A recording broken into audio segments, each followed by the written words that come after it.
Bueno, aquí con Williams y con Andrés para hablar de este delicado tema de los yungas, de la muerte y de la intervención del gobierno. Gracias por estar con nosotros, Andrés. Muchas gracias, Iván, por la entrevista y por la hospitalidad. Bueno, Williams, ¿cómo estás? No, muy agradecido con la gente de Sucre. Llegar siempre para mí a esta ciudad es como llegar siempre a mi casa, ¿no? Yo tengo mucho recuerdo a Sucre, a Chuquisaca. Gracias. Qué bueno, qué bueno.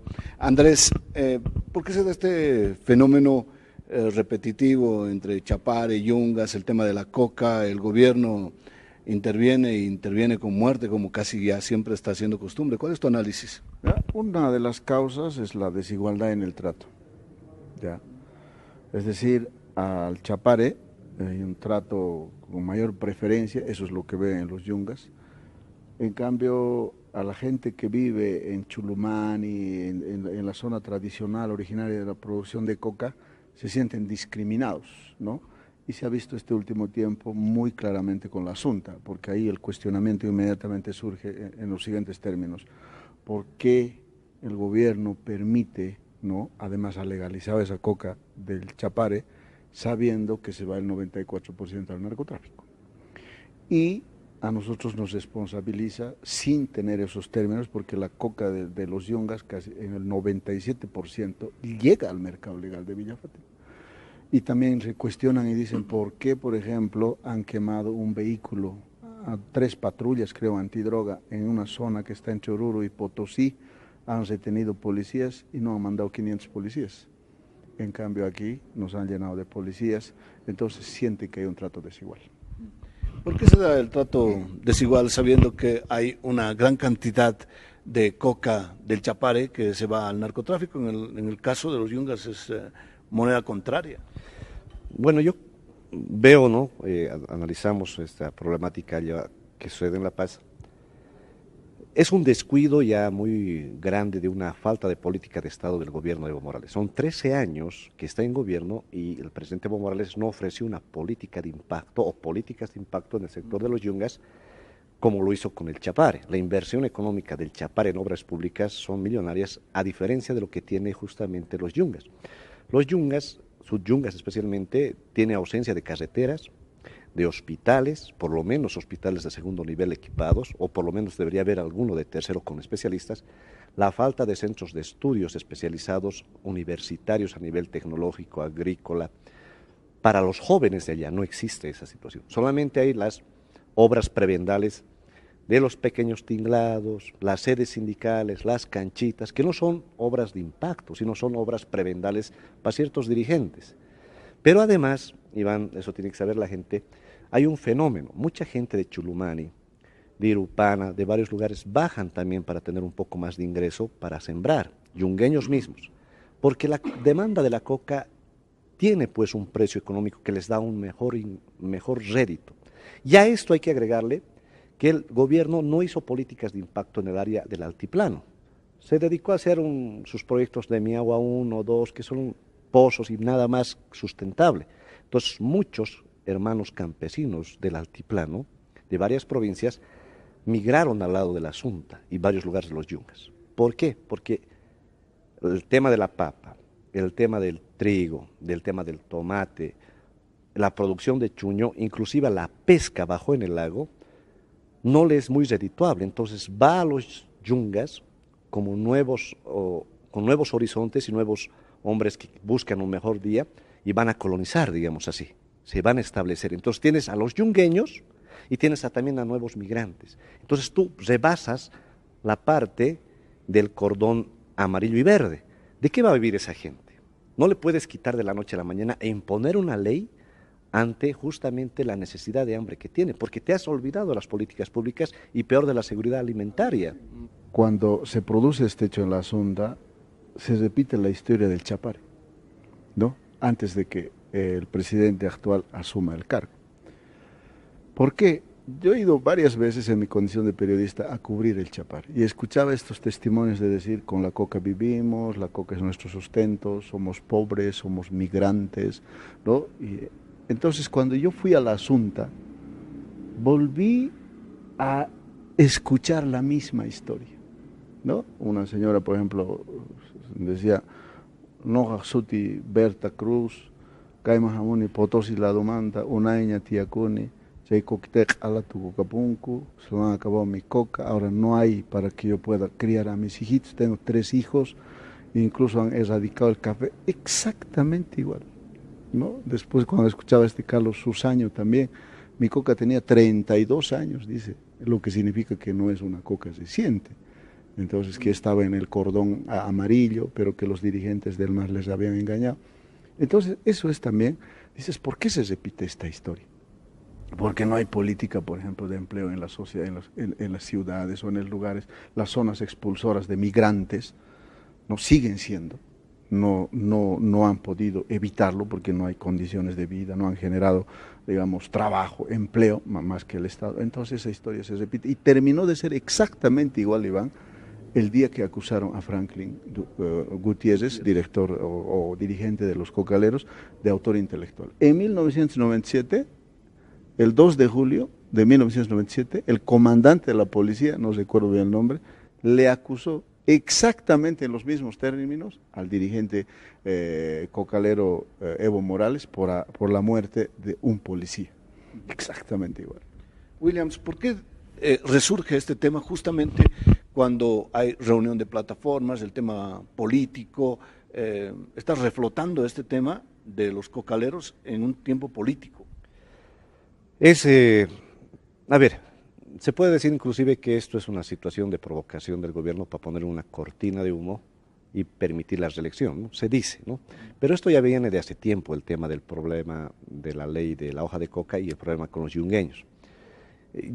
Personalmente creo que esta es una bronca misma del gobierno y un ojo en tinta respecto a que el gobierno no pudo controlar los yungas porque los yungas ya le contestó y fue un sector importante que le dijo en el referéndum también no. Si vemos el padrón electoral de allá, hay sectores donde no ganó en los yungas el presidente, porque el presidente se olvidó la inversión que señalábamos, ¿no? Caminos, hospitales, por lo menos políticas de impacto se olvidó, a diferencia del Chapare. En ese contexto, Iván, lo que el gobierno, por lo menos yo creo, tengo la hipótesis que intenta, es, si bien hay esos conflictos, tratar de inflamarlos para de alguna forma distraer la atención en estos temas, como para que su reelección venga de manera natural por este otro lado y tome de sorpresa a la ciudadanía. Lo vemos por ahí, digamos, ¿no? Pero lo que no está calculando el gobierno, que todo esto se lo está acumulando, porque primero, el gobierno ya no es creíble. Para comenzar, la tesis que maneja el ministro de gobierno ya no es sustentable. ¿A partir de qué?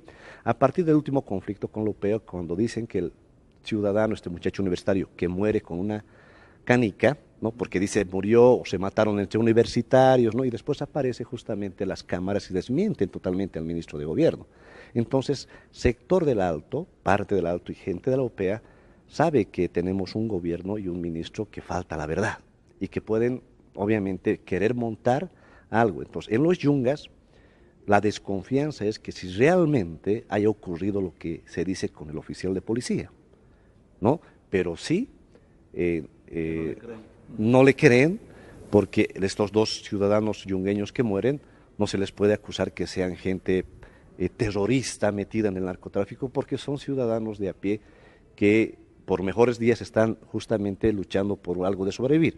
¿Cómo tú, Iván, le puedes quitar al hermano yungueño de la noche a la mañana de lo que vive? ¿Qué podemos ofrecerle más al yungueño, al hermano migrante, si de la noche a la mañana tú le cortas sus ingresos económicos? Porque tienes que darle algo, una alternativa. Ese conflicto, Iván, no se va a solucionar queriendo meter a la fuerza a la policía o imponer. Tiene que haber una forma de un diálogo y el gobierno no creo que esté en las condiciones de querer dar un diálogo. Les soy sincero, Iván, el gobierno ha perdido toda capacidad de diálogo y sale mucho su tufo autoritario y eso es muy triste en tiempos de democracia.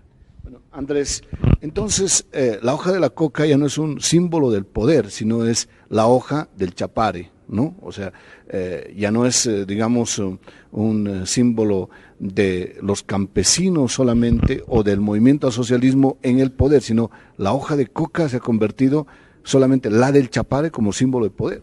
Mira, se ha mitificado mucho la coca, ¿no? Evidentemente tiene sus virtudes medicinales, pero la manzanilla también tiene sus virtudes medicinales, y no hay 6 federaciones de manzanilleros, ¿no? Y N plantas tienen su ¿no? Pero se mitifica mucho en esto. Yo creo que hay que ver el tema de la coca a largo plazo, ¿ya? En este momento, una parte del país, yo los llamé como los varones de la coca, ¿ya? Son los que gobiernan en Bolivia. Y son muy evidentes los signos. Un primer signo, no sé si tú has leído el manifiesto de los militares, ¿no?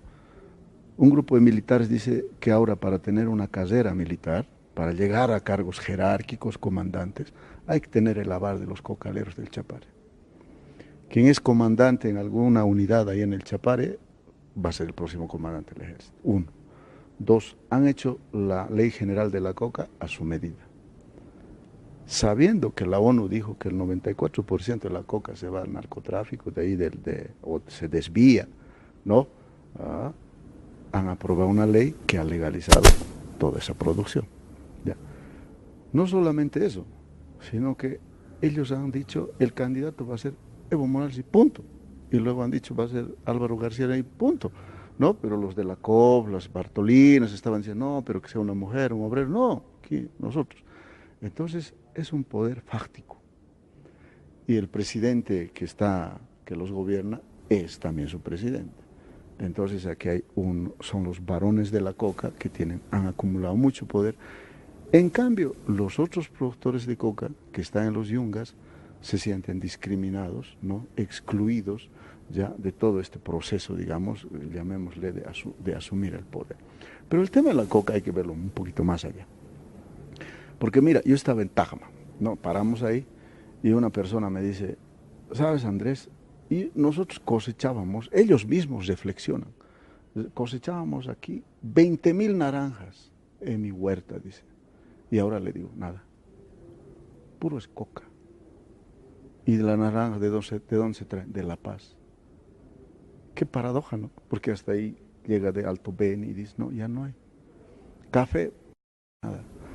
Y nos está comiendo la tierra porque se va desertificando y secando. Entonces es una política a largo plazo que tenemos que señalar, pero detrás de la coca, además del problema medioambiental, está pues la falta de empleo y por supuesto de mejores condiciones de vida, ¿no? De oportunidad. Sí. William, muchas gracias por atenderme aquí en este diálogo aquí junto a Andrés. Muchas gracias. No, Iván, a ti, a la gente de Sucre, muy agradecidos. La problemática que se toca es un tema que impacta a todo el país, no solamente hablemos de los yungas o el Chapare. No podemos condenar a los hermanos de los yungas y también al Chapare solamente al monocultivo, es una irresponsabilidad del gobierno, porque más allá que el presidente sea de las mismas 6 federaciones del Chapare el que les haya legalizado el tema de la coca, los está condenando a los mismos del Chapare a solamente sembrar coca sin un desarrollo alternativo. Y lo mismo está ocurriendo en los yungas. Si el presidente y el gobierno y los que vengan no van a afrontar el tema de los yungas con desarrollo alternativo, carretera, infraestructura, en salud, educación y alternativas para desarrollar el tema de plantaciones de banano, naranjales, volver al tema del café, otra producción, el panorama en los yungas va a ser muy triste. Y segundo, el tema de la ausencia de Estado. Eso hablábamos con ustedes un poco, la presencia de la falta de Estado, la ausencia de la falta de Estado ha hecho más bien que la presencia de actividades ilegales se reproduzcan porque la gente necesita vivir de algo. La presencia de autos chutos, una gran cantidad de autos chutos. ¿Cuándo se va a discutir esto? Por el bien del país y de los yungueños. El segundo, la irracional explotación de oro en los ríos, especialmente en el Chaquete. ¿Quién controla eso? La explotación del oro y la contaminación. Y a esta ausencia, nada raro que pueda perpetrarse actividades ilícitas como el narcotráfico, porque el narcotráfico te perfora. Entonces, si este gobierno y los que vengan no le van a poner políticas serias, tampoco pues condénenlos a los hermanos yungueños o cocaleros, inclusive del Chapare, a solamente vivir de un monocultivo. Hay que dar políticas de impacto a largo plazo y así se va a solucionar esto. Bueno, muchas gracias, Andrés, muy amable tu despedida. Bueno, gracias Iván. Para el final, ¿recuerdas que esos días que en el polígono 7 no les dejaron entrar? ¿No? Claro, claro. La Corte Internacional de los del Derecho, el Tribunal, ¿no? El Tribunal de los Derechos de la Madre Tierra. Inmediatamente estalló el conflicto y la gente miró ahí el país. Dije, ¿y por qué no les dejan entrar? Al día siguiente aparece una autoridad y dice, sí, hay coca ilegal y hay pozas de maceración, hay narcotráfico. A los 2 días, 3 días creo, pasa lo de la asunta, como diciendo, ya no miren aquí, miren aquí, ¿no? Entonces la gente empezó a divisar la asunta y después al día siguiente aparecieron los dirigentes. No les molesten a mis aliados, digamos así. Y apareció el dirigente Loza y otros dirigentes más para decir que allá no había ni narcotráfico ni cosas por el estilo. Entonces, yo creo que hay una movida marquetera política que el gobierno lo ha hecho, pero dudo que le haya salido muy bien. Muchas gracias. Gracias, muy amables. A ti, Iván. Muchas gracias. Gracias.